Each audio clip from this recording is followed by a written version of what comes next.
ये बॉम्बिंग से अगर यूएस ये समझ रहा है कि डिटरेंस होगा, नहीं होगा। आप देखना आइंदा 5-10 साल में ईरान 90% एनरिचमेंट करेगा।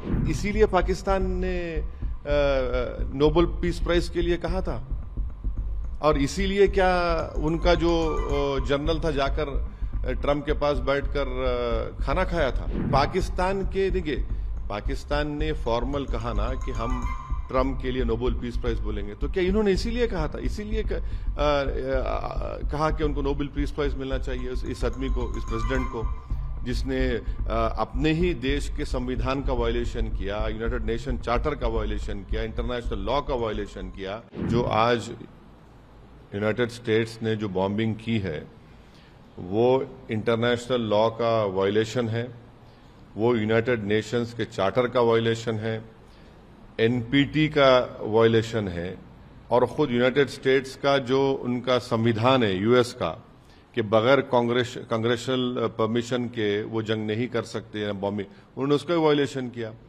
और उन्हीं का इंटेलिजेंस डिपार्टमेंट, यूएस का इंटेलिजेंस डिपार्टमेंट ने कहा कि ईरान तो न्यूक्लियर वॉरहेड वेपन्स के करीब नहीं था। तुलसी गबार्ड का स्टेटमेंट है।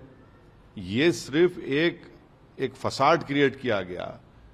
मकसद एक ही है कि इजराइल जो बेंजामिन नेतन्याहू जो फलस्तीनियों का एक खस्साब बन चुका है, बुच्चर बन चुका है, जो जेनोसाइड हो रहा है, एथनिक क्लेंसिंग हो रहा है, उसको कवर अप करने के लिए किया गया। फिर 55,000 लोग मारे गए, अभी मर रहे हैं वहां पर, आप उसकी बात नहीं करते। तो ये बॉम्बिंग से अगर यूएस ये समझ रहा है कि डिटरेंस होगा, नहीं होगा। आप देखना आइंदा 5-10 साल में ईरान 90% एनरिचमेंट करेगा। आप इस बात को देख लेना कि उस इलाके में जितने मुस्लिम अरब कंट्रीज हैं वो अब ये तय करेंगे कि भाई हमारा को अगर डिटरेंस चाहिए इजराइल से तो हमको भी अब वही करना पड़ेगा। वो भी करेंगे, न्यूक्लियर बॉम्ब्स बनाएंगे, न्यूक्लियर वॉरहेड्स बनाएंगे। और ये जो यूएस ने किया है, इराक में आपने झूठ बोला था वेपन्स ऑफ मास डिस्ट्रक्शन, कहां मिला? कुछ नहीं मिला। आपने लीबिया में गद्दाफी को हटाया, ये कुछ इल्जाम लगाकर केमिकल वेपन, क्या हुआ? कुछ नहीं निकला। तो आप ये जो इंस्टेबिलिटी क्रिएट कर रहे हैं, ये इंस्टेबिलिटी आपको ही महंगी पड़ेगी। अगर कल वहां पर जंग हो जाएगी उस इलाके में, जो अब पूरे आसार नजर आते हैं, तो फिर पूरा इलाका एक आग की झोंक में होगा।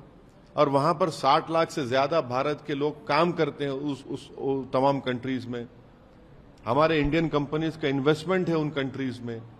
एक बहुत बड़ा फॉरेन एक्सचेंज हमको वहां से आता है। और एक बात याद रखिए, जो गल्फ कंट्रीज में जो भारत के नागरिक काम करते हैं, इनकम टैक्स नहीं देते। वो नॉर्थ अमेरिका में इनकम टैक्स देते हैं, यहां पर हमको आता है, तो फिर कितना बड़ा नुकसान होगा सबका। तो ये बात हमको समझने की जरूरत है। और आखिरी बात यह है कि इसीलिए पाकिस्तान ने नोबेल पीस प्राइज के लिए कहा था, और इसीलिए क्या उनका जो जनरल था जाकर ट्रम्प के पास बैठकर खाना खाया था, तब उनको ये तो सब एक्सपोज हो गए यहां से लेके वहां तक।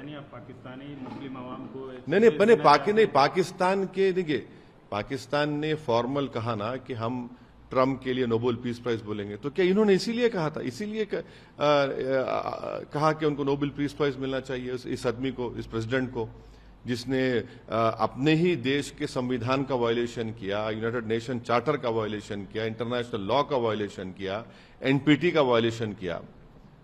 तो क्या इसीलिए पाकिस्तान प्रेसिडेंट ट्रम्प को नोबेल पीस प्राइज के लिए रेकमेंड किया था क्या? सर, यूएस की भूमिका मिडिल ईस्ट रीजन में